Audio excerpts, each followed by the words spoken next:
What makes you so sad? I think you're the saddest girl I ever met. The first man never said that. I'm usually told how happy I am. That's because you make a man feel happy.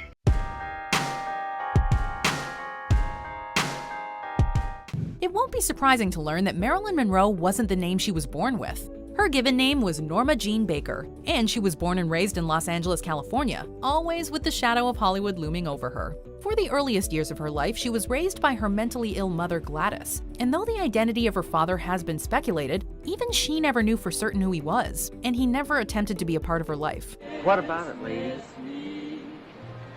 Better not. By all accounts, Monroe's time spent with her mother was not happy, and when Gladys had a breakdown and received a diagnosis of paranoid schizophrenia, a condition that was poorly understood in the 1930s, Monroe was taken into foster care. She spent the next 10 years of her life shuffled around various foster homes and families, and became incredibly shy after she was abused by her caregivers. Aged 16, she married a sailor and became a housewife, never finishing high school. It was during the Second World War that Monroe got her big break. As part of the war effort, she went to work at a factory and met a photographer, David Conover, who was taking morale-boosting pictures of women at work. After this, she began doing modeling work and was signed to an agency, dyeing her hair blonde and changing her name to Marilyn Monroe to be more appealing. Ooh, do you feel the breeze from the subway? Isn't it delicious? Marilyn came from Marilyn Miller, a Broadway star big in the 1920s, who was only 37 when she died, a year older than Monroe herself was at the time of her death, while Monroe was her mother's maiden name. Despite maintaining this connection with her mother, who was institutionalized by this point, Monroe's agent made her pretend her mother was dead. You still mad at me? I don't understand.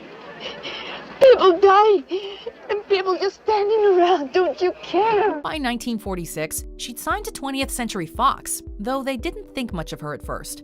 She didn't get one role in the first 6 months of her contract, and spent her days learning about acting rather than actually doing any. Hi, Evie. Hi, small change. Eventually, though, the studios realized they had something special on their hands, and Monroe quickly proved to be a hit at the box office. Young lady, you don't fool me one bit. I'm not trying to, but I bet I could. 6 years of hard work later, she'd built up to receiving top billing, starring alongside Jane Russell in the classic Gentlemen Prefer Blondes, which, along with their other starring roles, earned both of them stars on the Hollywood Walk of Fame. A kiss on the hand may be quite continental, but diamonds are a girl's best friend. However, Monroe was famously typecast as a dumb blonde, and the studios had such strict control over her public image that people began to believe she was like that in real life. Did you see this fellow I'm with? I saw him. What's he look like? Very nice for a one-eyed man. Is that all he's got? In actual fact, Monroe was very intelligent. She had a large library, held her own against the studios, and tried to shed the dumb blonde image near the end of her life by fighting for more dramatic roles and doing serious interviews. She was also friends with renowned jazz singer Ella Fitzgerald, helping her book shows at the Glitzy Mo Combo Club in West Hollywood when the owner initially refused. Fitzgerald said that Monroe was, quote, ahead of her time, and didn't even know it. Despite achieving fame in the early 50s, she was already suffering psychologically at this point, and her acting mentor Lee Strasberg encouraged her to attend psychotherapy. Well, cheer up. I will. I just hate to fight with anybody. When you win, you lose. She had many existing mental health problems like depression and anxiety, intensified by the life of a movie star and the pressure she was under. These problems were made worse by substance abuse issues. I don't want you to think I'm a drinker. I can stop anytime I want to, only I don't want to, especially when I'm blue. We understand. All the girls drink. It's just that I'm the one that gets caught. Story of my life. She was married numerous times, including to big names like baseball icon Joe DiMaggio and famed playwright Arthur Miller. And though she purportedly maintained a friendship with DiMaggio until the end of her life, all her marriages ended prematurely. She also suffered from endometriosis, a physical condition that causes uterine tissue to grow outside of the uterus and on other parts of the female reproductive organs. Endometriosis is incredibly painful, and it led to every pregnancy she ever conceived ending in a miscarriage. As Monroe's career went on, she began to earn a reputation for being difficult to work with, frequently turning up late to set and intoxicated. Get this stuff a-flowing and make the desert blue. Well, flow it, flow. We only got the one bottle. There you are. Put that in your thoughts and see how they come out. She was prescribed many different medications, including the barbiturates which she ultimately overdosed on in August 1962, found dead in her home in Los Angeles by her housekeeper. But even in death, Monroe hasn't known peace, as conspiracies have swirled around whether she died accidentally, committed suicide, or was even murdered. Men grow cold as girls grow old, and we all lose our charms in the end.